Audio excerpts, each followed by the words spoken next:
Welcome back to our channel education S K J में। तो आज की हमारी इस वीडियो में हम लेकर आ गए हैं अर्धमागी प्राकृतिक के जो महत्ता पर प्रकाश डालते हुए उनकी विशेषता का बताइए। तो आइए हम शुरू करते हैं। और ये जो अर्धमागी है, इस अगर ये श्वेतांबर अगमों की भाषा पर आ जाए तब भी हम इसका आंसर यही लिख सकते हैं। तो आइए हम शुरू करते हैं। जो अर्धमागी है, अर्धमागी प्राकृतिक, अर्धमगधी प्राकृतिक का जो आर्ष है प्राकृतिक में ग्रहण किया गया है। जो आर्ष है वो क्या है, प्राकृतिक में ग्रहण किया गया है। आधे मगध की जो मध्य प्रदेश है, मगध प्रदेश क्या है कि जो भाषा होने के कारण इसे क्या है, अर्धमगधी भाषा कहते हैं। यानी कि आधे से ज़्यादा भाग है मध्य प्रदेश का, उससे आधे से ज़्यादा भाग में ये भाषा बोली जाती है, इसलिए इसे क्या हम अर्धमगधी भाषा कहते हैं।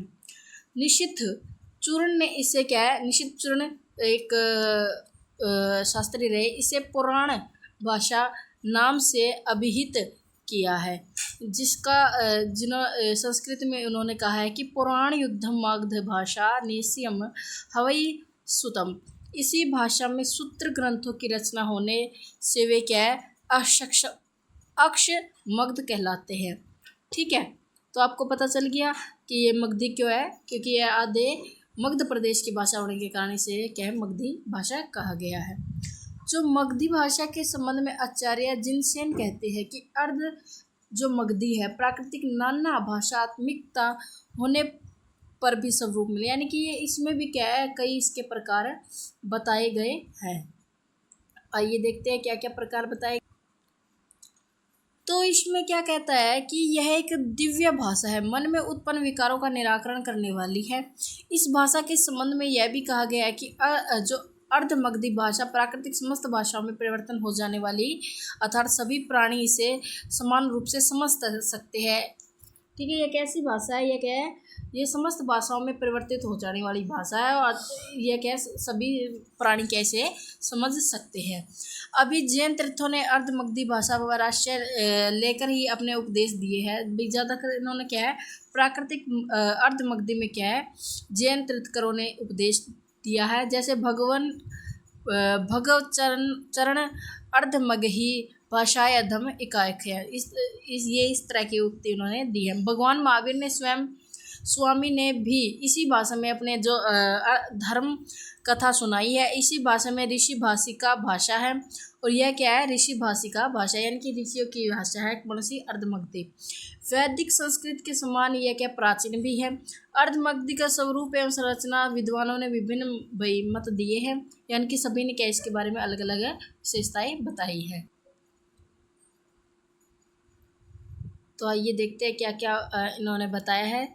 ठीक है, तो इसमें कहा है कि अर्धमगधी का जो स्वरूप अलग अलग बताया है। आचार्य मार्कंडेय ने कहा है कि सौरसेनी जो भाषा के समीपवर्ती होने के कारण यानी कि इसके समीप लगने के कारण मगधी प्राकृतिक की अर्धमगधी है, यानी कि क्या है, ये भी क्या अर्धमगधी कहलाती है।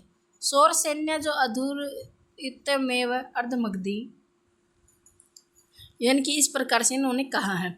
आचार्य क्रमदेश्वर ने क्या कहा है, क्रमदेश्वर ने कहा है कि जो अर्धमगधी है महाराष्ट्र प्राकृतिक का मिश्रण भी बताते हैं, यानी कि सभी ने क्या है, सभी भाषाओं में ये मिलती जुलती है।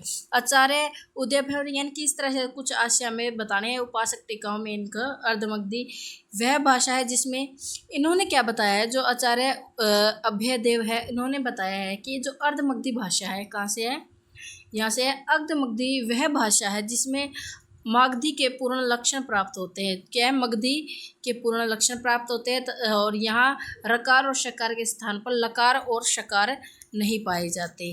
ठीक है, रकार और शकार की जगह क्या नहीं पाए जाते, लकार और शकार। ठीक है, और अर्धमगधी भाषा यशस्य रसो मगधी धिकम मगध भाषा ये लक्षण परिपूर्ण है नासितम। इस तरह से इन्होंने संस्कृत में ये बातें लिखी है। मध्य प्रदेश के आधे भाग की भाषा होने के कारण जो अर्धमगधी भाषा का उत्पत्ति क्षेत्र है वो कौशल प्रदेश निश्चित किया गया है। कौशल प्रदेश की प्राचीनतम भाषा काशी तक बतलाई गई है। इस प्रकार से जो अर्धमगधी भाषा है काशी क्षेत्र में बोली जाने वाली भाषा के रूप में भी जानी जाती है। आगे इन्होंने क्या क्या अर्धमगधी के बारे में आगे इन्होंने बताया। जो अर्धमगधी जो है श्वेतांबर जैन अमयानाय द्वारा क्या स्वीकृत आगम साहित्य एवं इन पर लिखे गए जो भाष्य चूर्णी अवचूर्णी एवं टीकाएं जो ग्रंथ है सब क्या है, ये सब जो श्वेतांबर द्वारा लिखे गए सब क्या जो अर्धमगधी भाषा इसी में अर्धमगधी प्राकृतिक भाषा में लिखे गए हैं। ठीक है, इनमें विभिन्न संज्ञाएं स्थापित करती है और प्राय सभी जो आगमों में शीत सदाचार एवं विनिमय और त्रिभुवन निर्माण सृष्टि एवं कर्म संस्कार इत्यादि की जो विशेषताएं प्रति है वो इनमें दी गई है। अगमर्दी का एक हम उदाहरण यहाँ पे लिख लेते हैं, ये वाला लिख लेंगे या कोई और भी लिख सकते हैं। आगे देखिए, आगे क्या इसके स्वरूप बताए गए हैं। स्वरूप क्या क्या है इसमें, तो इसमें बता अर्धमगधी भाषा में रचित आगम गद्य और पद्य में है, दोनों में है। क्या है, गद्य में भी है और पद्य में भी है। और आगमों में जो दार्शनिक एवं सैद्धांतिक विषयों को सूत्र शैलियों में पिरोया गया है। यहाँ पर वर्णित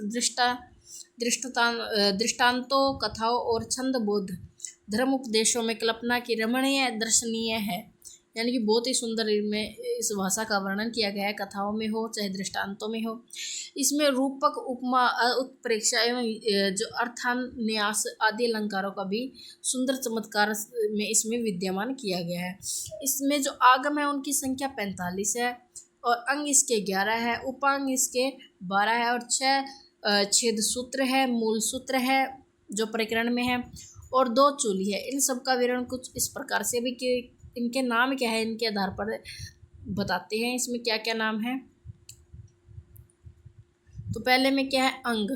अंग में ये जो 11 नाम दिए गए हैं, आचरांग, सूत्रांग और स्थानांतर, समन्वय, व्याख्या, प्रति, याग्र धर्म कथा, ज्ञात्र धर्म कथा, उपासक अध्याय, अंत कृदशांक और अनुरुक्तोपाद और प्रश्न व्याकरण और विपाक सूत्र, ये 11। इसी तरह उपांग भी दिए गए हैं जो कि हमें 12 मिलते हैं।